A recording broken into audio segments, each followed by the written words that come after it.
My fellow Cosmos, it is time for All Out. Okay, let's read the official card for All Out, which is, we have on the card AEW Interim Women's World Championship match in a 4-way. Toni Storm, Britt Baker, DMD, Jamie Hayter, and Hiroko Shida. Hopefully I said that right. Then we have House of Black versus Darby Allin, Sting, and Miro in a trios match. Jade Cargill and Athena in a TBS Championship match. Christian Cage versus Jungle Boy in a singles standoff. Another trios match. WARDLOW and FTR, and they're going up against Jay Lethal and who was that? MJ? Yeah, that's who Jay Lethal is with. MJ. Okay, then we got Swerve in Our Glory versus the Acclaimed, and this is for the AEW World Tag Team Championships. And then we got another battle ahead of us. Ricky Starks versus Powerhouse. This is another one I'm looking forward to. Then we have the Elite versus Hangman Page and the Dark Order, and it's for the AEW World Trios Championship. This is the Trios World Championship finale. Okay, then we have a Casino ladder match. We have Claudio. I was gonna call him Cesaro, but yeah, I just call him Claudio. And we have the Lucha Bros also as well, and Rush, Andrade, and Dante Martin, and Wheeler Yuta. Almost forgot the jobber's name. Okay, then we have a huge. This is a generation once in a lifetime. Well, they fought before, but I'm just dramatic it. You know, Bryan Danielson, the American Dragon, versus the Lionheart, the Chris Jericho. Okay, for the main event, we have two pussy crybabies. We got Jon Moxley, the pegging dude, butt kisser. He likes kissing fags, so beware. Then we got Jon Moxley versus CM Punk, and this is for the AEW Undisputed AEW World Championship. Or if they just went back to the regular one, who cares? Okay, Cosmos, you ready to be tortured? Because I am. Prepare to be tortured by the indie midgets. So here we go with the Casino ladder match. It's kicking off. We start off with Wheeler Yuta, and one of the Lucha Bros. Before it really gets going, before it really starts to get started, these three, it's like these group of hooded figures come out and starts beating everybody. I forgot who this Al Sharpton wannabe is, but yeah, he reveals himself to be one of them. I forgot his name, but he takes off. He has the prize, the casino prize, and he hands it to this Joker like dude, whoever comes out, and he hands it to him, and he's the winner. What the fuck? You know, he teases that he's about to take off his mask, but he's just fooling around, and yeah, that is the match. Wow, some weird shit. But yeah, I'm kind of basing it off of, I think it's Ethan Page. Yeah, that's what I think it is. But yeah, this is what happens. Wow, this is some. I have no idea what the fuck this is. Just wow. Okay, the next match is the Trios match finale. The AEW cuckolds, as usual, was going crazy for Adam Page and Kenny Omega, because you know they used to be together, but good gosh, it was just frightening to watch. Thought this match had a good, it had several great spots, but this one, it was a couple out the ring which I liked, and wow, it was especially the midget dude, he was going crazy, but it was great. What a shame. After Adam Page does his usual from the top rope lariat, the Young Bucks distract him. They keep him holded while Kenny Omega picks up the victory. Alas, the Bussy Elite rejoices. They are the AEW World Tag Team Champions. Great match. I will say, I'll admit, great match. because you know AEW can put on the matches. And just like that, Jade is still the TBS champion. Of course, Tony's gonna still keep her champion, and they're trying to, you know how protective, and they're just trying to, because that's their, that's their woman's, you know how token they like to be, especially to, different colors, but not that, but you already know how long they've been pushing Jade, so of course they're gonna, but I thought it was gonna be much longer, but why should I care? Anything to make my night easier. I don't care if they start zooming through each match, but yeah, she's still champion. So we start with WARDLOW FTR versus Jay Lethal and the Machine Guns. And everybody was holding their own, of course, Jay Lethal, but WARDLOW, I had my eyes on WARDLOW the whole time, man. He was just coming in and knocking. He was just destroying everybody, man. I love watching WARDLOW, and it pisses me off. It's a criminally unashamed that he's not on Dynamite, or he's not the main attraction, and he's your TNT champion. But that's why I hate Tony. Oh yeah, gives Jay Lethal a trio of power bombs, and it is over just like that. Oh, what a beautiful sight! But this match did its job. It was fairly, solid. It was okay. I liked it though. I liked it. So yeah, it was a decent match. But yeah, FTR and WARDLOW is your winners.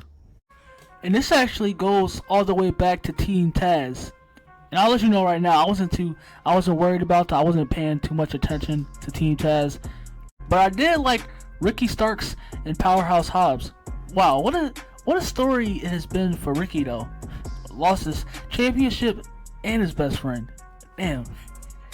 In this promo, this past their promo right here, it made me even more pay attention to Ricky. Yeah, this promo he cut from the heart, you could tell. And yeah, this caught me. This really caught me.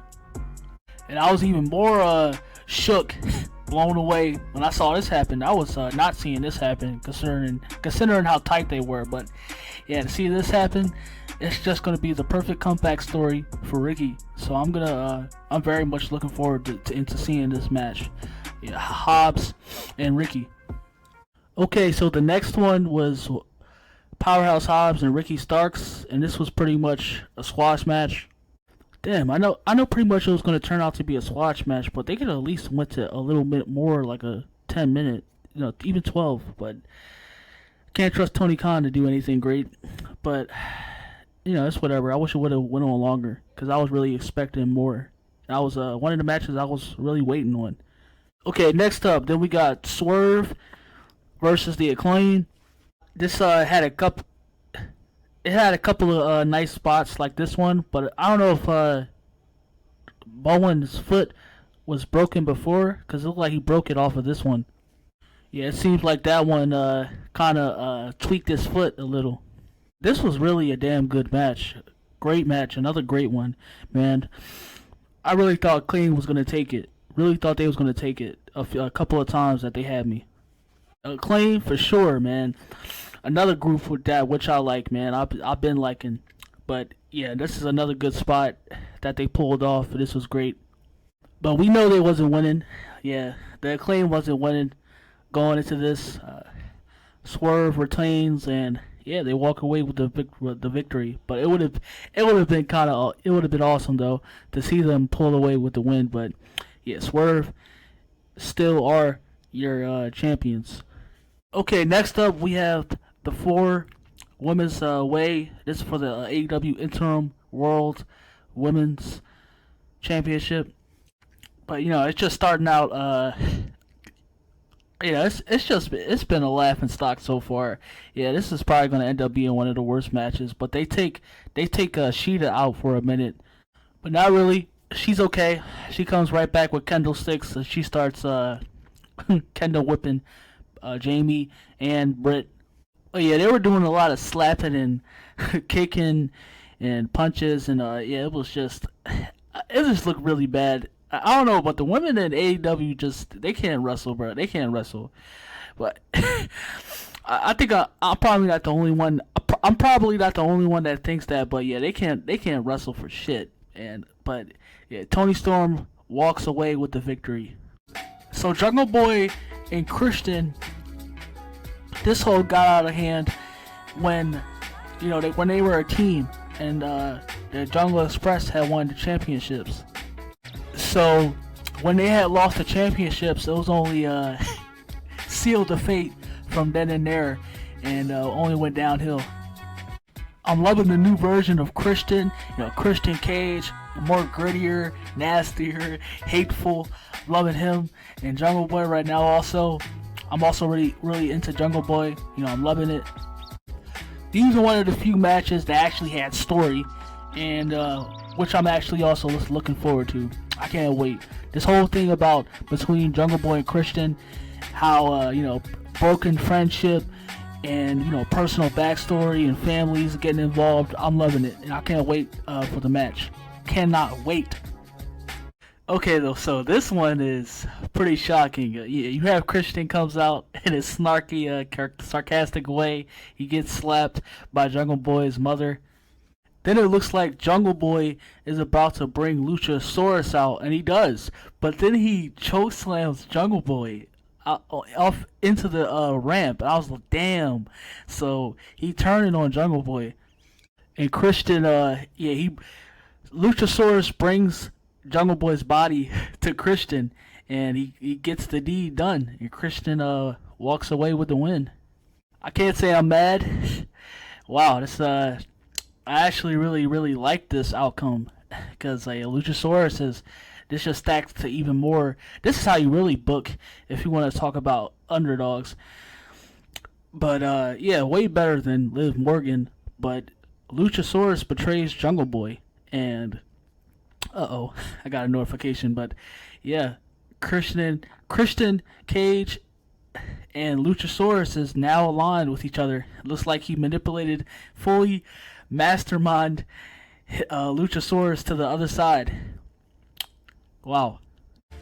It's not like, Jericho and Bryan faced off before, but, me, especially Lord Cosmo, going through his trials and tribulations. I had never seen the interactions and matches the time that they were in WWE and when Bryan was first getting his start out in his career.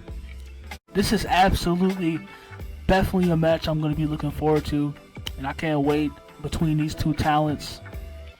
I love Bryan and Jericho. Especially growing up with him in the Attitude Era. So yeah, it's time. It's very much time for Jericho and Bryan, the American Dragon and the Lionheart, to clash.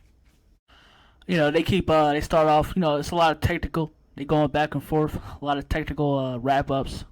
Bryan starts off just beating him with, a lot of multiple fists. He just keep beating it in the face of Jericho. This match is going to go back and forth as they keep going back, and they just chopping each other back, right next to each other. They just keep chopping each other's chests. Jericho gets Bryan into the Lion Tamer. Yep, the first Lion Tamer in the match. And all throughout the match too, Bryan is kicks and punches, and he just trying to get Jericho, keep him in the yes lock. He's just trying to break Jericho's arm. And as I said, Bryan he just kept throwing kicks, and he just straight up sword kicking with those kicks into Jericho's face and head and chest. Wow, it was just, oh gosh, Bryan just not letting up. But yeah, like I said, it's a lot of back and forths, and as you would think, they know each other, and they know what they're gonna do, and they've been trained by the best. So as they just keep going back and forth, and it's just a lot of back and forths, and they just keep taking the fight to each other. I mean, either one I was pulling for, but yeah, Jericho distracts the ref, and he hits Bryan with it was a Judas. And yeah, he picks up the win. I mean, like I said this before, that Bryan, he still can definitely go the distance, but Jericho at this point is pretty much past his prime. I'm sorry, yeah, Jericho at this point is past his prime. Even though he looks fantastic, he's just, yeah, I don't think it shows also really a little bit, but if not a lot, but I see it. And yeah, Jericho, he's just past that, and obviously it wasn't really gonna. It's a lot of damn matches too, but I don't know. Hopefully, I want to hope they run it back but hopefully they run it back. But I believe that I think Jericho's past his prime and he can't really go to that high octane of distance, and he can't, just like classic Jericho. So he's pretty much a former shell of himself, the classic saying. But yeah, I thought it was still a decent match, and Bryan went off as usual. So yeah, still a decent match to me. Yeah, you saw Garcia, as I forgot. You saw Garcia in the back too, and he was just kind of in torn, and he was pretty much still yeah. I'm thinking he's on Bryan's side at this point, but yeah, he's pretty much still torn, and yeah, just he's in ravels at this point, and Garcia is just he's up in arms. Okay, for the last match before Punk and Moxley, House of Black versus Sting, Darby and Miro. Yeah, it's still great to see Sting still go at it. It was still it was wonderful, man. I know I saw a couple of matches. I know I didn't grow up with him, but it's still good to see him still be competing. It's still great to see him still compete to this day. Like Sting is when it comes to Sting, yeah, he's a great worker. But yeah, I thought this was a decent match. It was still okay. It was alright. It was okay, just like your usual match on Rampage or whatever. But it was still okay. And I just like seeing Sting and Darby together ever since the first time since I saw them last back in 2021. But yeah, it was, like I said, it was a decent match, and Sting distracts and he blows mist in Malachi Black's eye, and he picks up the win for Darby. And yeah, Sting, Darby, and Miro win. But yeah, this was a decent match. So here we go for the main event: CM Punk and Jon Moxley in CM Punk's hometown for the AEW World Heavyweight Championship. They both put middle fingers at each other. Moxley, of course, is trying to be another wannabe Stone Cold. He's trying to be Stone Cold, not only Mick Foley, but also Stone Cold.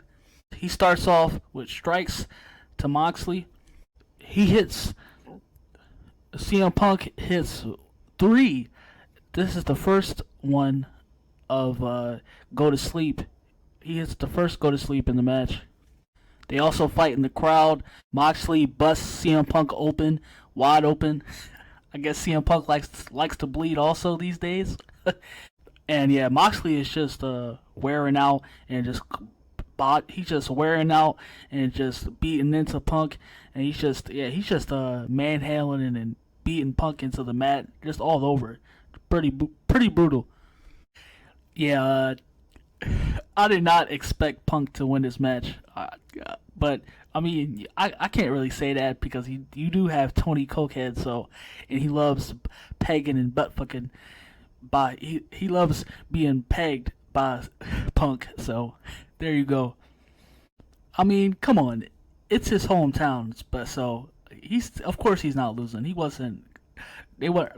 Tony wasn't gonna let him, and he wasn't gonna lose in his hometown. So yeah, Moxley goes down, and CM Punk is back as AEW World Champion. Hits a Go to Sleep, and yeah, back as World Champion. But all around, I thought this was I could say this is a great pay-per-view. Wasn't better than Castle. It can't compete. Wasn't better than Clash at the Castle. And I'm not just saying that to be a WWE writer. I'm just like, they had a lot of matches on this card, so of course they had to put a lot of squash matches. But yeah, you had still decent, and then you still had great matches. Yeah, they had their ups and downs, and yeah. So yeah, I will say that this was a great event, great pay-per-view, and it was okay. I liked it. But yeah, hopefully y'all enjoyed it and stay blessed, and I will see y'all much later. I didn't think I was going to get to this, but yeah, great pay-per-view. I didn't think I was going to get to this, but I did it. We all made it together. Stay blessed, y'all, and blessings to you if you kept through and got me, and with me, if you got through with me to this pay-per-view. But yeah, stay blessed.